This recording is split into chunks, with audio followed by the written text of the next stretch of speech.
한 여성 작가가 연인의 폭력을 견디지 못하고 떠납니다. 연인은 배신당했다는 유서를 남기고 극단적인 선택을 합니다.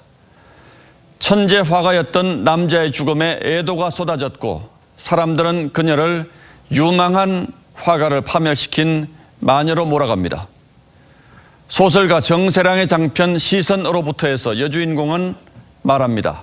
어떤 극단적 선택은 가해였다.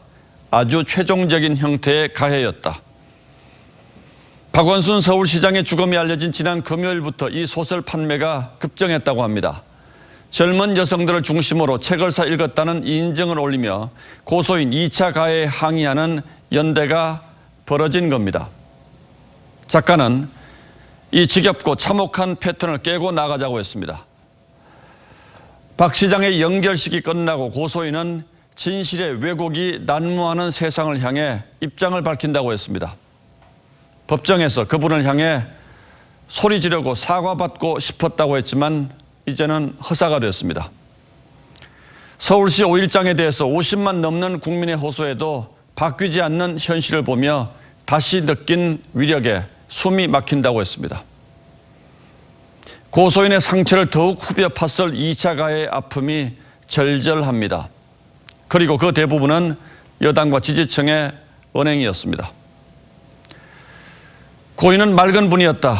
자신에게 엄격했다거나 모든 여성이 그만한 남자친구 만날 수 있겠느냐고 했습니다.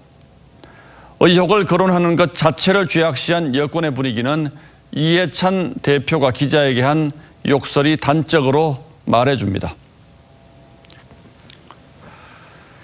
고소인 측이 밝힌 피해 사실은 차마 듣기 참담했습니다. 그런데도 민주당의 어느 의원은 침실 같은 말이 부를 오해에 대처해야 한다고 했습니다. 또 어떤 검사는 박 시장과 팔짱 낀 사진을 올리며 내가 박 시장을 추행했다. 여자가 추행이라고 주장하면 추행이라고 했습니다. 더 나아가 여당 의원은 고인이 죽음을 통해 미투 처리의 전범을 몸소 실천했다고 했습니다. 이런 말을 듣는 피해 여성의 마음이 어떻겠습니까?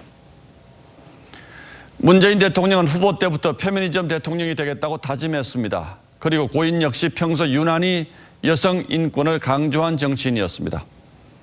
그렇다면 피소와 수사 상황 유출, 서울시 방조 의혹까지 음침한 뒤안길에서 무슨 일이 벌어졌는지 모두 명명백백하게 밝혀내야 마땅합니다. 그것이 고인을 위한 길이기도 할 겁니다. 진실은 덮어서도 안 되고 결코 덮을 수도 없는 겁니다.